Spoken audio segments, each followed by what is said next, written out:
السلام عليكم يا احلى متتبعين، ومرحبا بكم في فيديو جديد مع مطبخ وصفاتي. اليوم ان شاء الله غنحضر معكم فطائر ديال الطحانه ديال الطماطم.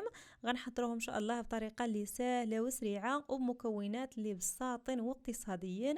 بالنسبه لها الفطائر هادو غنحضر معكم بدون اختمار، كذلك بدون خميره كيميائيه ولا زبده. وكما تعودنا قبل ما نبداو اي وصفه ما ننساوش الصلاه والسلام على رسول الله. اللهم صل وسلم على سيدنا محمد وعلى ال سيدنا محمد. وطبخ لكم مع المقادير وكيفيه التحضير. بسم الله على بركه الله. كمكونات ديال الوصفه ديال اليوم ان شاء الله غنحتاجو 8 ديال الكؤوس ديال الدقيق اللي هي 800 غرام.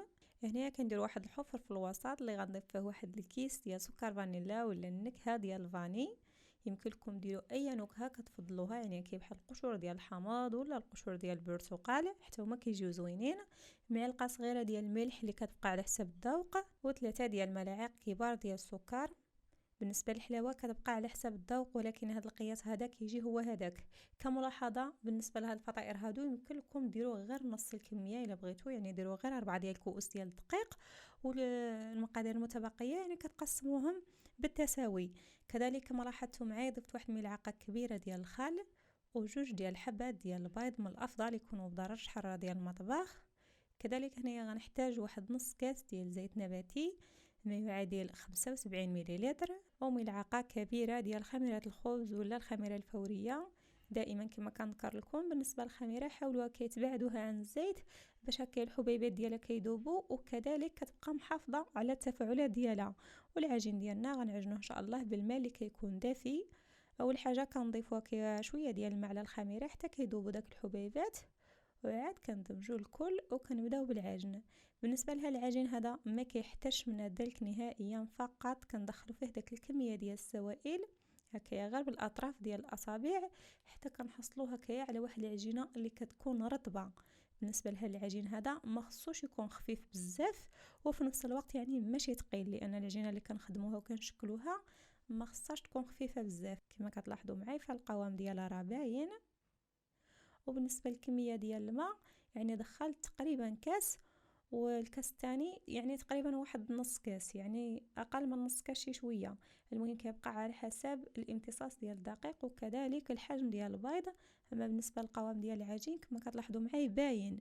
هنا العجينه ديالي غنقسمها على جوج قطعه، غندهنها بشويه ديال زيت نباتي وغنخليها تختمر، والقطعه الثانيه غنضيف لها ملعقه كبيره ديال الكاكاو المور. دائما كما كنذكر لكم استخدموا الكاكاو اللي كيكون من نوعيه جيده باش هكا الوصفه ديالكم يجي فيها حتى المذاق ماشي غير اللون.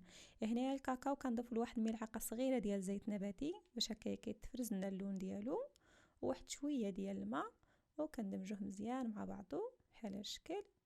وهذه هي العجينه ديالنا. بالنسبه للعجين خصها تكون بنفس القوام ديال العجين الابيض بحال هكايا. الا خفاف القوام ديالها ولا تقل شي شويه اما كتزيدوها شويه ديال الماء ولا شويه ديال الدقيق، المهم خصهم يكونوا بنفس القوام. هنا العجين ديالنا كندهنوا حتى هو بشويه ديال زيت نباتي وكنغطيوهم بالقطعه ديال البلاستيك وقطعه ديال الثوب، وغنخليو ان شاء الله العجينه ديالنا تختمر. وغندوز نحضر معكم واحد الكريمه بصراحه اللي كتجي لذيذه بزاف وسريعه في التحضير ديالها. غنحتاجو فيها جوج ديال الكؤوس ديال الحليب اللي هي 300 مليلتر، وثلاثه ديال الملاعق كبار ديال السكر، وثلاثه ديال الملاعق كبار ديال الدقيق اللي يكونوا عامرين بشكل جيد كما كتلاحظوا معي. في حاله هكا الا بغيتو ديروا النشا يعني ما بغيتوش ديروا الدقيق ديروا غير جوج ديال الملاعق يكونوا عامرين مزيان، يعني كيبقى على حسب الذوق ديالكم ما بين الدقيق ولا النشا. كذلك هنا غنضيف واحد ملعقه كبيره ديال الكاكاو، واحد الكيس ديال سكر فانيلا للتنكيه. بصراحه بالنسبه للفاني فهو كيتواتى بزاف مع الشوكولا. والخليط ديالنا بطبيعه الحال كنصفيوه باش كنتاكدوا بلي ما بقاش فيه تكتلات. مباشره غنوضعوا على النار حتى كنحركوا الخليط ديالنا مزيان، عاد كنوضعوه على الشعله مع الاستمرار في التحريك حتى كيعقد معنا بحال الشكل هدايا. وكنبداو كاملين كنوقفوا اليد ديالنا، الخليط كيبدا كيدير لنا الفقاعات والقوام ديالو كيولي عاقد بحال هذا الشكل. هذا كيعني بان الخليط ديالنا صباح جاهز. دابا ان شاء الله غنطفي عليه وغنضيف له واحد العلبه ديال الياغورت بالنكهه ديال الشكلاط. قياس ديال العلبه 80 غرام، وكنخلطوه مزيان. وهذه هي الكريمه ديالنا. كنديروها كيف شي اناء ولا شي زليفه وكنغطيوها بواحد القطعه ديال البلاستيك اللي كتلامس السطح ديال الكريمه باش هكا ما درناش شي قشره. وهكا العجينه ديالنا تكون اختمرت وضاعف الحجم ديالها. للتذكير بالنسبه للكريمه فانا حضرتها قبل العجينه باش هكا كتجهز معايا وكتبرد. فقط في المونتاج حطيته هنايا. كما لاحظتوا معايا بالنسبه للعجين ديالنا اختمر كنقسمو ل 25 كويره، يعني كل نوعيه ديال العجين كنقسمها ل 25 كويره، يعني في المجموع كنحصل على 50 كويره. وهذه هي الكريمه ديالنا اللي صبحت جاهزه. كما ذكرت لكم بالنسبه للكريمه فانا حضرتها من قبل، درتها في الثلاجه غير في الجهه التحتانيه باش تبرد معاي. هذه المرحله هذه غنحتاجوا للطحانه ديال المطيشه ولا الطحانه ديال الطماطم. بالنسبه لهاد الطحانه هذه كيكون عندها 3 ديال الشفرات. المهم انا غنستخدم هاد الصغيره، يعني هذه هي الكبيره ومازال وحده كتكون صغار منها. المهم كتستخدموا ارق وحده وكنبداو كنوضعوا في الكريمه ديالنا وكندوروا. وبصراحه بالنسبه للكريمه ديالنا فهي كتطحن معنا بكل سهوله، يعني ما كتحتاجوش هكا الضرب الكهربائي، يعني الدغيه كطحنوها. بصراحه بالنسبه لهاد الماكينه هذه ولا هاد الطحانه ديال الطماطم فهي عندها بزاف ديال المزايا. يمكن لكم هكا تطحنوا بها الكاوكاو، يعني تهرمشوه اللي هو الفول السوداني وكيتهرمش معنا. يمكن لكم هكا تزينوا به الكيك ديالكم ولا الحلوى. بصراحه بالنسبه لهاد الطحانه هذه فهي عندها بزاف ديال الاستخدامات. وهذه هي الكريمه ديالنا كما كتلاحظوا معي كتولي كريميه ومطحونه. هنايا العجين ديالنا يكون مرتاح. بالنسبه للعجينه دائما غطيوها بواحد القطعه ديال البلاستيك باش هكا ما دار لكمش شي قشره وتنشف معكم. ودابا ان شاء الله غندوزو باش نشكلوها. كنحاولوا هكايا نجيبوا 4 ديال الكويرات وكنحربلوهم بحال هذا الشكل. كنوضعوا قطعه ديال الكاكاو وقطعه بيضاء وقطعه ديال الكاكاو وقطعه بيضاء بحال هذا الشكل. كنبسطو مكياج شي شويه باليد ديالنا باش هكاك يلتحموا مع بعضهم وكنسرحوهم بالدلاك بحال هذا الشكل. فالطريقه راه ساهله. دائما كنساويو هكا العجين باليد ديالنا وكنقلبوا العجينه. بالنسبه للوجه اللي كيكون مفيني ومقاد كنديروه في الجهه ديال الاسفل بحال هذا الشكل. وهنايا كنجيبوا الكريمه ديالنا. بالنسبه للكريمه كنوضعوها تقريبا واحد نص ملعقه كبيره، يعني كيبقى على حساب الذوق ديالكم. يمكن لكم تكثروا قد ما حبيتوا، لان هاد الكريمه هذه ما كتسيح في الفران ما والو. وكنتنيو هكايا العجين ديالنا وكنحاولوا هكا نثبتوها وكنحصلوا هكايا على واحد الشكل اللي كيكون بحال كورني بحال هذا الشكل.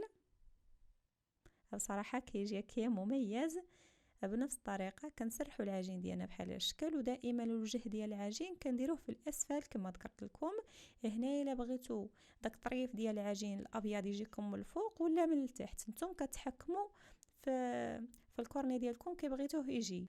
بالنسبه للعجينه ديالكم اللي تكونوا كتشكلوها، الحبات اللي شكلتوهم ديروهم هكايا في الصفيحه ديال الفرن وغطيهم هكا بواحد القطعه ديال البلاستيك باش هكا يختمروا معكم. وفي نفس الوقت يعني ما كيديروش داك القشره من الفوق، لان هاد العجينه هذه ما كتحتاجش نخليوها تختمر بزاف غير شي شويه. انا لان الجو سخون ما غيحتاجش نخليها تختمر، يعني مباشره بعد ما كملت بالتشكيل غندهنها هكايا بصفر ديال البيض وغندخلها ان شاء الله طيب في حاله هكايا. الا كان الجو بارد بزاف خليوها تختمر شي شويه، يعني هكايا غير تطلع فيها الخميره غير شي شويه. كما ذكرت لكم بالنسبه لها العجين هذا ما كيحتاجش الخميره بزاف. والمهم غندخلو ان شاء الله الفران اللي كيكون مشعول من قبل على شعله اللي كتكون مهيله حتى كيتحمر لنا من الجهه التحتانيه وكنهبطوه يذهب. هنايا من بعد ما كنخرجوا من الفران كندهنوا هكا واحد شويه ديال المربى، يعني الكونفيتير ديال المشمش، وكنزينو هكا بشويه ديال الكاوكاو اللي كيبقى التزيين اختياري. المهم بالنسبه للفطائر ديالكم من الافضل تخليهم حتى يبردوا شي شويه وعاد تناولوهم لان فيهم الكريمه من الداخل. على بركه الله. دابا ان شاء الله غنحل معكم باش تشوفوا الشكل ديالهم كيفاش كيجي. بالنسبه للفطائر ديالنا فهما كيجيو قطنيين رطبين وهشاشين في نفس الوقت، وكيجيو هكايا عامرين بالكريمه من الداخل اللي كتجي لذيذه بزاف. والمذاق ديالها بصراحه كيجي مميز، لهذا ننصحكم تجربوا هاد الفطائر بهاد الطريقه هذه. المهم يا احبائي هكا بقى لي الا نودعكم. نتلاقاو ان شاء الله في فيديو اخر وصفه ثانيه. مع السلامه.